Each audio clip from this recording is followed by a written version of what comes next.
સાથે સમાચાર સુરતથી સામે આવી રહ્યા છે, જેમાં કંપનીમાં બ્લાસ્ટનો મામલો સામે આવ્યો છે। 4 લોકોના કરુણ મોત થયા છે। એએમએનએસ કંપનીમાં બ્લાસ્ટ થયો હતો, જેમાં મૃતકના પરિવારજનોમાં ભારે રોષ જોવા મળ્યો છે। પરિવારજનોએ કંપનીના માલિકો સામે આક્ષેપો કર્યા છે। હજી સુધી કંપનીના કોઈ અધિકારી ફરક્યા નથી। પરિવારજનો દ્વારા આક્ષેપો કરવામાં આવ્યા છે। ડીએનએ ટેસ્ટની વાત કરી પણ કંપનીના અધિકારી છે તે હજી સુધી આવ્યા નથી। એક જ પરિવારના 2 સભ્યોના દુર્ઘટનામાં મોત થયા છે। કંપની તરફથી હજી સુધી કોઈ જવાબ આપવામાં આવ્યો નથી।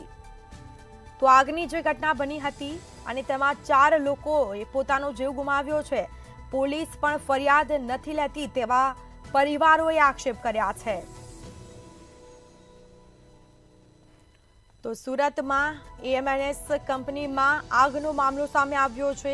જો આગની ઘટના બની હતી, બ્લાસ્ટ થયો હતો અને 4 લોકોએ પોતાનો જીવ ગુમાવ્યો છે। જેમાં પરિવારજનોનું કહેવું છે કે કંપનીના અધિકારી છે તે આવ્યા નથી, કોઈ પૂછતાછ કરવામાં આવી નથી, પરિવારજનો સાથે કોઈ વાતચીત થઈ નથી।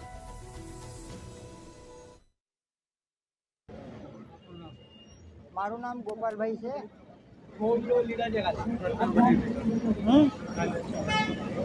કાલે 5 વાગે 4 માણસનો દાજીને બ્લાસ્ટ થઈને મરી ગયા છે। એ 4 માણસ ક્રેન મેન્ટેનન્સ કરતા હતા। બાજુમાંથી ધમાકો થઈ ગયો, 2 મોટા ધમાકા થઈ ગયા।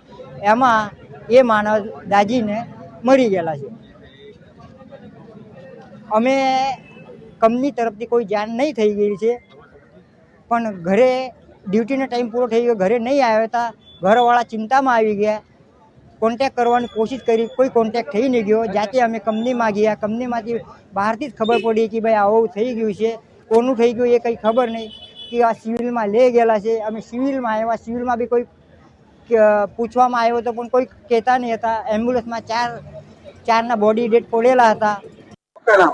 હિતેશભાઈ અરવિંદભાઈ પટેલ। સર, આપણું રહેવાનું ક્યાં? મારું રહેવાનું અહીંયા સુરતમાં જ છે, પણ મારું ગામ ઘટના ક્યારે બની હતી જીરાની અંદર ને શું